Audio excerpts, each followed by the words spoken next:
Welcome back to the show. To get his take on the state of the U.S. economy, Peter Schiff is with us. Peter is the CEO of Euro-Pacific Capital, also the host of the Peter Schiff Show. We've talked to a lot of people recently on the show who believe the U.S. is headed towards a recession in the near future. But Peter is one of the few people who thinks we are already there. We are already in a recession. Assuming that's true, I first asked him when it started and what triggered it. Here's what he had to say. Well, I think what triggered it was what caused the artificial boom in the first place. You know, you had a former Fed FOMC member, Fisher, on television earlier today admitting that the Fed injected the markets and the economy with heroin and cocaine. I mean, these are not good things. The fact that the Fed acknowledges that that's what they used, I mean, I was calling it monetary heroin in the beginning because I knew that the hangover would be horrific. And that's exactly where we are now. The Fed has tried to take away the monetary heroin, and now there is withdrawal, and we're in recession. And I think it officially began last year, although the government hasn't acknowledged this yet, which is generally the way it is. Usually the government doesn't admit you're in a recession until it's almost over. Yeah, I wanted to ask you about that. Why is that? Why is it that we can't determine that we're in a recession in current time, or can we determine it, but we're just not acknowledging it? Well, because a lot of the statistics are compiled by people that have a bias. And so a lot of the numbers reflect the bias that exists that the economy is growing. It isn't until hindsight that they can go back and correct the errors that resulted from their own bias. And even if, let's say, the Fed believes that there's a recession, the last thing they want to do is admit it because they're hoping to talk the economy out of it. They're hoping to create a bunch of false optimism and maybe will the recession away. And so once it's too late, eventually they go back and admit what they should have acknowledged, but they were too afraid to earlier. Something tells me it's going to be hard to talk their ways out of this one. Let's talk about the jobs report because it certainly looked strong in comparison to what we saw in January. After January's initial report of 151,000 jobs added, economists began getting a little nervous and started raising their estimates of the risk for a recession. But now we have a revision on January to 172,000 jobs plus. We have the 242,000 that were added in February. Can we be in a recession and be adding an average of 200,000 jobs every month? Well, absolutely. When all you're adding is part-time jobs, 88% of those jobs were part-time jobs. Full-time jobs are being lost, especially the higher-paying ones in manufacturing. We lost, I think, 16,000 of those last month.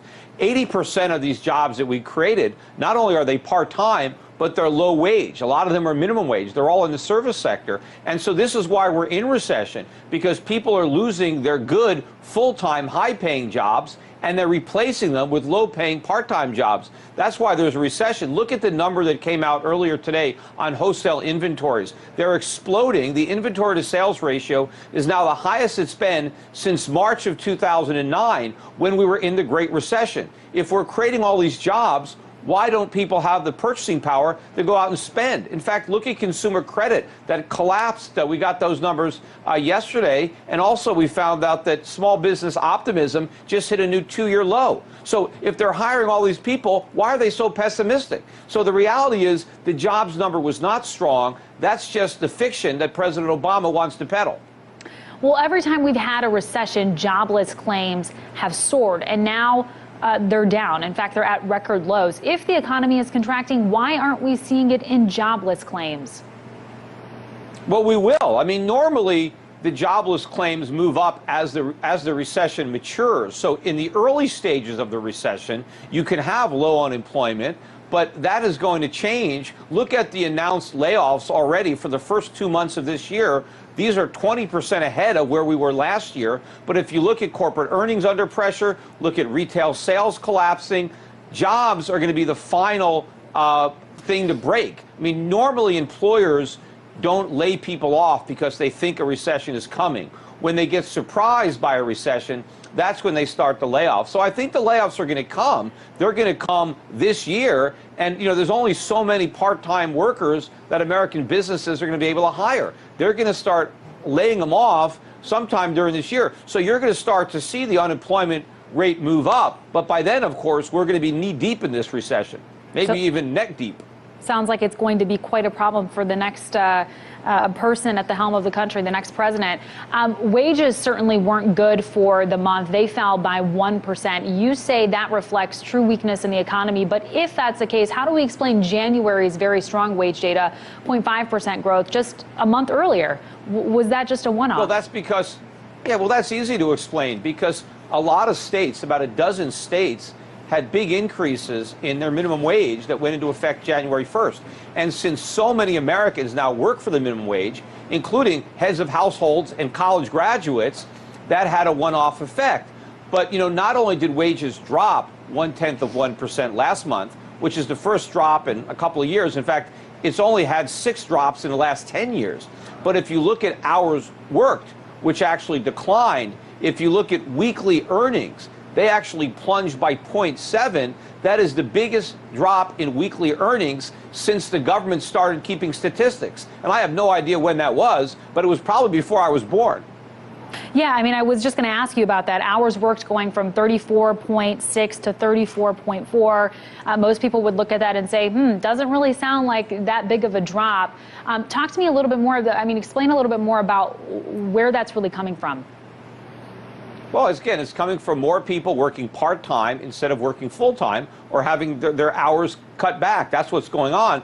And, this is why you've got the popularity of Donald Trump or Bernie Sanders. It's all the people that used to have full-time jobs that have now left the labor force or have a lousy part-time job. They are going to these rallies for Sanders or Trump. And, it's the angry white guy, white males. These are the ones that have had their jobs decimated during this so-called recovery. For a lot of people, this recovery has been worse than the recession that preceded it. In fact, most Americans today are poorer. They have lower incomes and less of a net worth than when this recovery started. And of course, since I'm saying that we're already in recession, if people thought that recovery was bad, wait till they see how bad this recession is, because our recovery was worse than most recessions. So you think that this recession would be worse than what we saw in 2007, 2008? Yes, I do. I think this recession, which started late last year, is going to continue throughout this year. Whoever succeeds Obama as president, whether it's Trump or Hillary Clinton, is going to inherit an even bigger recession than the one Obama inherited from Bush.